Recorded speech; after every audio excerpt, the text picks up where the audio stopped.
Hi, welcome to this lecture.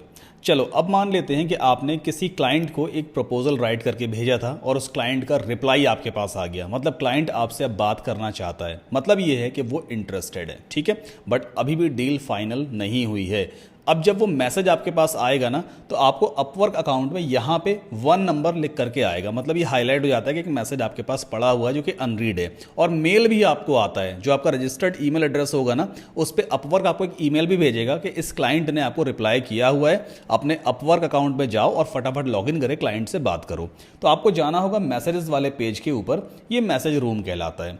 जितने भी client आपसे बात करेंगे, अभी प्रोजेक्ट नहीं मिला है, सिर्फ वो आपको रिप्लाई करते हैं, तो यहाँ पे आके आप उनसे बात कर सकते हो। तो मैं आपको दिखाता हूं जो मैंने पास्ट में प्रोजेक्ट्स पे काम किया हुआ है। तो कुछ क्लाइंट से मेरी बात वगैरह हुई थी।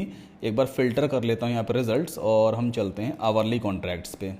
यहाँ पे मैं चूज करूंगा आवरली कॉन्ट्रैक्ट्स। तो देखो अभी रिसेंट के 4 प्रोजेक्ट यहाँ पे दिखा रहा है जिस पर मैंने आवरली प्रोजेक्ट पे काम किया। एक क्लाइंट पता नहीं क्यों नहीं दिखा रहा, सिंडी वाइट करके भी है, कोई बात नहीं है। चलो इस वाले क्लाइंट का मैं प्रोजेक्ट ओपन कर लेता हूँ। क्लाइंट का नाम था जैक हेडेमैन।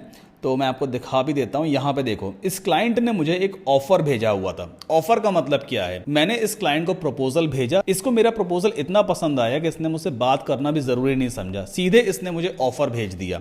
ऑफर का मतलब क्लाइंट आपको प्रोजेक्ट देना चाह रहा है, आप उसको एक्सेप्ट करो। मतलब अपवर्क पे ऑफिशियली वो प्रोजेक्ट आपको मिल रहा है, आपको एक्सेप्ट करना होता है। वो जो ऑफर देना होता है ना, उसे हम प्रोजेक्ट अवॉर्ड करना भी कहते हैं। क्लाइंट मुझे प्रोजेक्ट अवॉर्ड कर रहा था, ठीक। तो यहां पे मेरे पास ऑटोमेटिक मैसेज आया हुआ था कि Jack Hedeman sent an offer.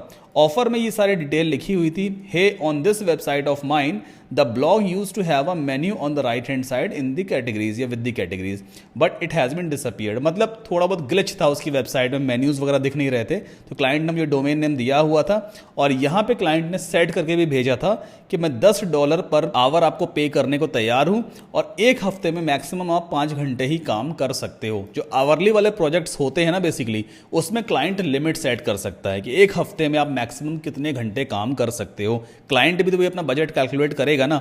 अगर $10 पर आवर मैं क्लाइंट को चार्ज कर रहा हूं, तो उसने खुद कैलकुलेट कर लिया कि यार मैं $50 बस पे कर सकता हूं। तो उसने पहले से लिमिट लगा दी है कि आप 1 हफ्ते में मैक्सिमम 5 घंटे ही काम करोगे और जब वो 5 घंटे कंप्लीट हो जाएंगे तो क्लाइंट इस प्रोजेक्ट को क्लोज कर देगा। तो उसको भी एक्स्ट्रा चार्ज नहीं लगने वाला है, प्लस मेरा भी आवरली वाला प्रोजेक्ट प्रॉपर तरीके से वर्क कर गया, ठीक। तो यहां पे ऐसा मैसेज आया हुआ था। अब मुझे क्या करना था, प्रोजेक्ट को एक्सेप्ट करना था। तो एक्सेप्ट कैसे किया जाता है, व्यू ऑफर पे क्लिक करते हैं, इस तरह का स्लाइड करके मतलब एक पूरा बार आ जाएगा। यहाँ पे आप सारी डिटेल वगैरह देखोगे और देखो मैंने इस प्रोजेक्ट को एक्सेप्ट किया था। कब एक्सेप्ट किया था मैंने, यहाँ पे डेट वेट भी देखो दी होगी कहीं ना कहीं। ये 28 मार्च 2023 को मैंने इस ऑफर को एक्सेप्ट किया था। जब मैं ऑफिशियली एक्सेप्ट बटन पे क्लिक करता हूं ना, तब अपवर्क पे ये प्रोजेक्ट मुझे ऑफिशियली मिल जाता है। अवॉर्ड करने का मतलब प्रोजेक्ट मिल जाना। यहाँ पे कॉन्ट्रैक्ट की सारी डिटेल्स पड़ी हुई थी, स्टेटस एक्सेप्टेड था। 25 मार्च 2023 को ये प्रोजेक्ट शुरू हुआ। अब शुरू होने का मतलब ये नहीं था कि इस दिन मुझे मिला था, क्लाइंट ने इस डेट में प्रोजेक्ट को पब्लिश किया होगा अपवर्क पे और 3 दिन के बाद 28 मार्च को इसने मुझे प्रोजेक्ट को दे दिया था। ओके, देन इसके बाद यहां पे सारी डिटेल दी हुई थी किस कैटेगरी में था। अगर मैं इस ऑफर को एक्सेप्ट नहीं करता तो 1 अप्रैल 2023 को ये ऑफर एक्सपायर भी हो जाता। तो टाइम ड्यूरेशन भी होता है, 6 से 7 दिन का टाइम मिलता है, उसके बीच में आपको जॉब ऑफर को एक्सेप्ट करना होता है।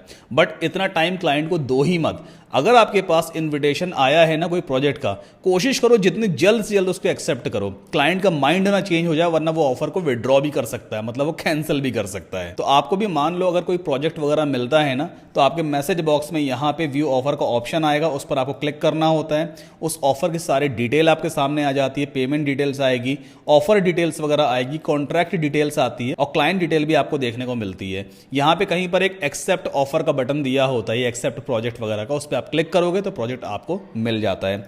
अब क्लाइंट ने देखो यहाँ पे कुछ और बात भी की हुई है। जैसे मैंने इसको मैसेज किया था, hey Jack which theme is on the side, मतलब उस साइड पे कौन सी थीम तुम यूज कर रहे हो। तो इसने मुझे रिप्लाई किया थीम न्यूज़पेपर है। फिर देखो मैंने ऑफिशियली उस ऑफर को एक्सेप्ट किया था। तो यहाँ पे देखो जैसे ही मैंने ऑफर को एक्सेप्ट किया, ये मैसेज क्लाइंट को चला गया कि Saddam Kasim accepted an offer. उसमें सारी डिटेल दी हुई थी और मैंने कस्टम मैसेज भी देखो लिखा था। यहाँ पे ये तो सारा मैसेज था ही मेरा, यहाँ पे मैंने मेंशन भी किया था, this whole project requires 4 to 5 hours to get the job done, ठीक।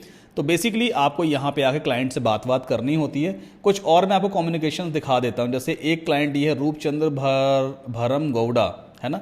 इनसे भी देखो मेरी बात हुई थी, तो स्टार्टिंग कैसे हुई, मैंने ऐसा उनको मैसेज किया, फिर उन्होंने रिप्लाई किया। मतलब मैसेज वाले पेज पे आकर के ना हम सारी चीज़ें डिस्कस करते हैं। वेबसाइट क्या है, क्या क्या काम करवाना है आपको, कितना बजट है आपका, कोई रेफरेंस वेबसाइट है तो वो दे दो मुझे, कोई इशू आ रहा है वेबसाइट में तो वो बता दो, अगर नई वेबसाइट बनवानी है तो क्या डोमेन होस्टिंग तुम्हारे पास है, अगर है तो ठीक है, नहीं है तो मैं आपको रेकमेंड कर दूंगा, आप खरीद लेना।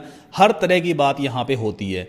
कुछ चीज़ों का आपको ध्यान देना है जो आपको यहाँ पे डिस्कस नहीं करना है, वो मैं आपको आगे बताऊंगा। डूज एंड डोंट्स वाला भी एक लेक्चर है, अगर आपने गलती कर दी ना तो आपका अकाउंट सस्पेंड भी हो सकता है, तो उस लेक्चर को भी जरूर देखिएगा। मैसेज रूम की एक लिमिटेशन है कि आप क्या क्या चीज़ें क्लाइंट से डिस्कस कर सकते हो, तो वो मैं आपको आगे आने वाले लेक्चर में समझाऊंगा। फिलहाल यहाँ पे मैसेजिंग में आके आप क्लाइंट से बात कर लेना, अगर दोनों की बात बनती है तो क्लाइंट आपको ऑफर भेजेगा। आप क्लाइंट से बोलना please send me the offer या please award me this project, client आपको ऑफर भेजेगा। ऑफर वाला मैसेज बिल्कुल ऐसा ही दिखाई देता है जैसे जैक वाले मैसेज भी ये दिख रहा था। आप जाओगे, व्यू ऑफर पे क्लिक करोगे, उसको एक्सेप्ट करोगे तो ऑफिशियली प्रोजेक्ट आपको मिल गया है। डिलीवर कैसे करते हैं वो आपको आगे समझाऊंगा। अभी आपको इतना समझ में आया क्लाइंट से कैसे बात करनी होती है। अच्छा, एक डाउट आपके मन में और रहेगा, क्या क्लाइंट हर बार यहाँ चैटिंग के थ्रू ही बात करता है, क्या कॉल पे ही बात कर सकता है? कॉलिंग भी कई बार हो जाती है, बट बहुत रेयर केस में 1 या 2% चांस है कि क्लाइंट आपको कॉल कर सकता है, वरना 98% चैटिंग में ही डील डन हो जाती है। कॉलिंग के लिए यहाँ पे कहीं फीचर वीचर होता है, कोई जैसे वीडियो कॉल का फीचर उन्होंने लगा दिया है, तो फिलहाल अभी तो क्या कॉलिंग वॉलिंग होने वाली नहीं है, क्लाइंट खुद आपको मैसेज वगैरह करेगा। दूसरा सवाल आपके माइंड में रहेगा, हो सकता है आपको इंग्लिश नहीं आती है, तो आप क्लाइंट से कैसे बात करोगे? तो इसके लिए भी एक सेपरेट लेक्चर मैंने आपके लिए बनाया हुआ है कि जिन लोगों को इंग्लिश नहीं आती है वो इंग्लिश में कैसे क्लाइंट से बात कर सकते हैं, कैसे चैटिंग वैटिंग कर सकते हैं, क्लाइंट क्या मैसेज भेज रहा है उसको कैसे समझ सकते हैं अपनी भाषा में, वो सारी चीजें आने वाले लेक्चर से मैंने आपको समझा रखी हैं। अभी फिलहाल मैसेज वाला सीन आपको समझ में आ गया होगा। मिलते हैं नेक्स्ट लेक्चर में।